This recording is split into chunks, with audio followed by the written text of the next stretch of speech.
friend Carlos and I would always go out shoveling people's sidewalks after big snowstorms to make some quick cash. In like 2013 or 2014, our town was in the midst of a blizzard. It was dark, windy, and snow was building up fast. Our school already announced it would be closed due to snow the next day. So with nothing to do that night, and it being only like 8 p.m., we went out with our shovels and started ringing doorbells offering to shovel sidewalks for cash. We got a lot of no's before we got our first yes. We made around $15 each on our first house. We made our way across the neighborhood. A lot of people weren't interested, and most people just wouldn't open their doors. We got a second house eventually, and made a little more money on that one. Then I remember a long gap between that house and the next house that would say yes. It was a small corner house, but usually corner houses would pay more. We rang the bell, and the door cracked open, but whoever was on the other side didn't show their face. They did, however, speak from the other side. A deep man's voice said, "Who's there?" I pitched our snow shoveling service to the man on the other side, requesting $40 in return since it was a corner house. There was a short silence. Then the voice on the other side said, "Oh yes, please, $40 is fine." There was a hint of nervousness in the voice. I said all right, and then the door shut. I didn't see the man's face at all. I turned to Carlos and said that was weird, but we started the shoveling. I started from the front porch down the walkway to the driveway.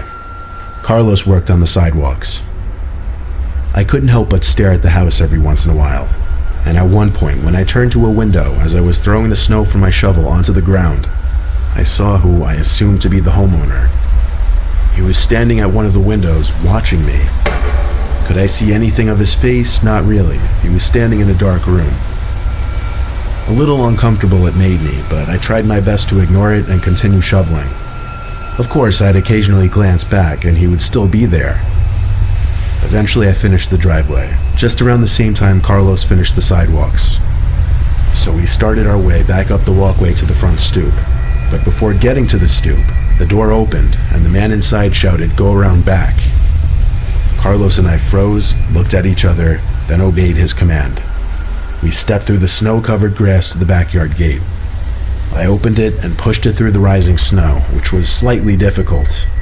Then, there we were, in the man's backyard, which had a small awning that we stayed under to get out from the falling snow.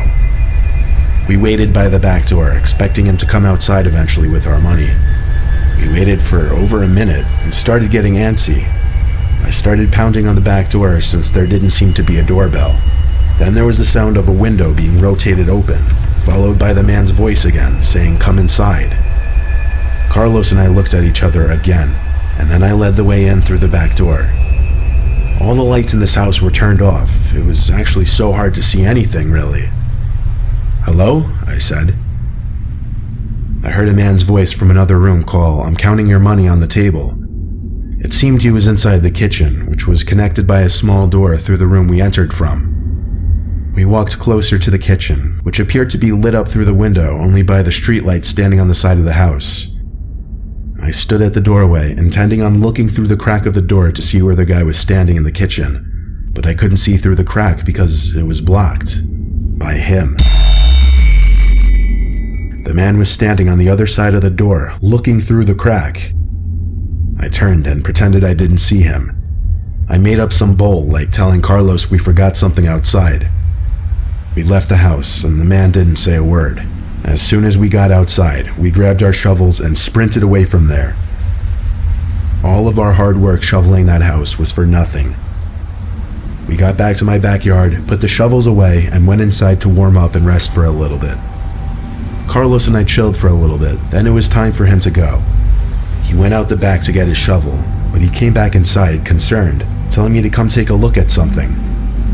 There was an extra, fresh set of boot marks in the snow. You may ask how we knew. That's because one set trailed from the gate to the back door to the shed in the corner of our backyard. Carlos hurried back inside, and we told my mom. We live in a very poor, relatively unsafe neighborhood, so my mom was quick to believe us and get 911 on the phone.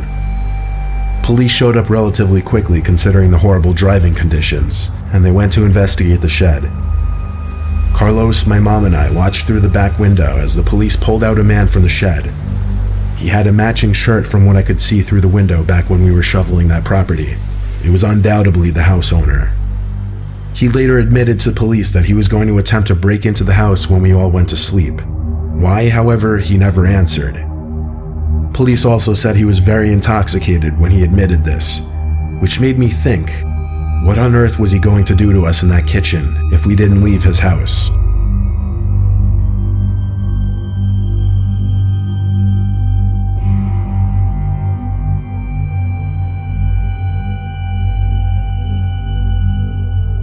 It was an early December night, and we were having our first snowstorm of the year.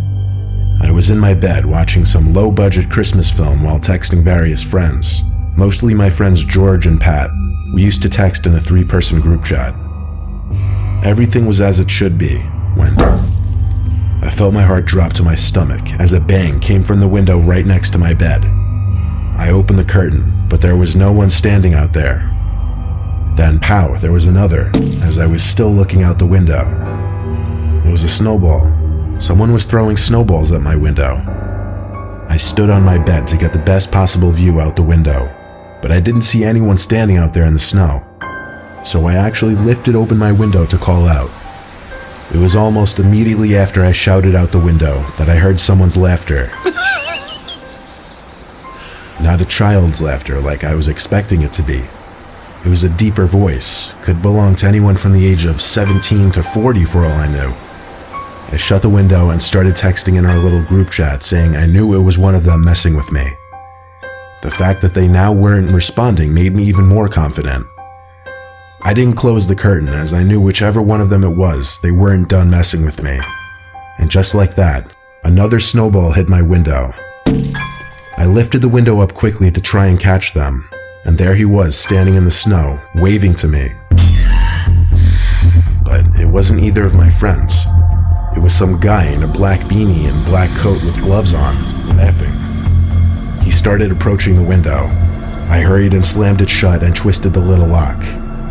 I also closed the curtain so that he couldn't look into my room. Both of my friends had texted back by now with question mark responses. Then there was a single knock at my window, and it started being fiddled with and shaken.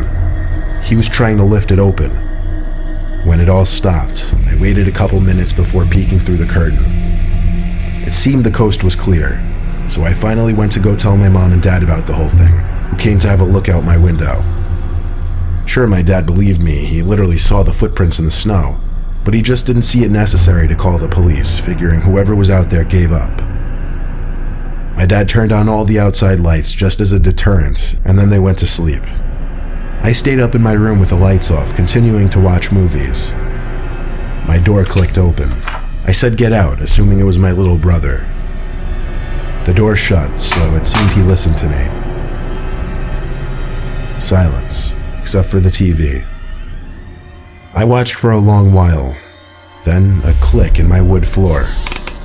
I turned, halfway through repeating get out in a louder voice, when realizing it was not my short little brother.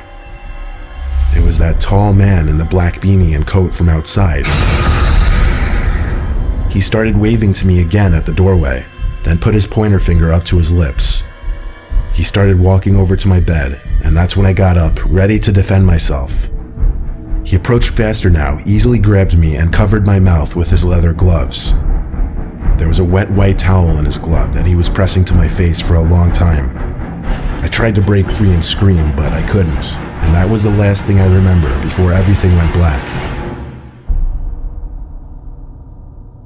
I woke up in my living room with my parents and police hovering over me.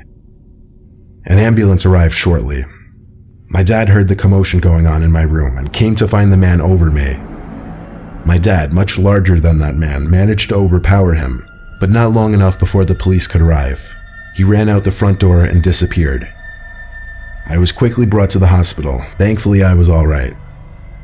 If you're wondering, the man climbed in through our downstairs window.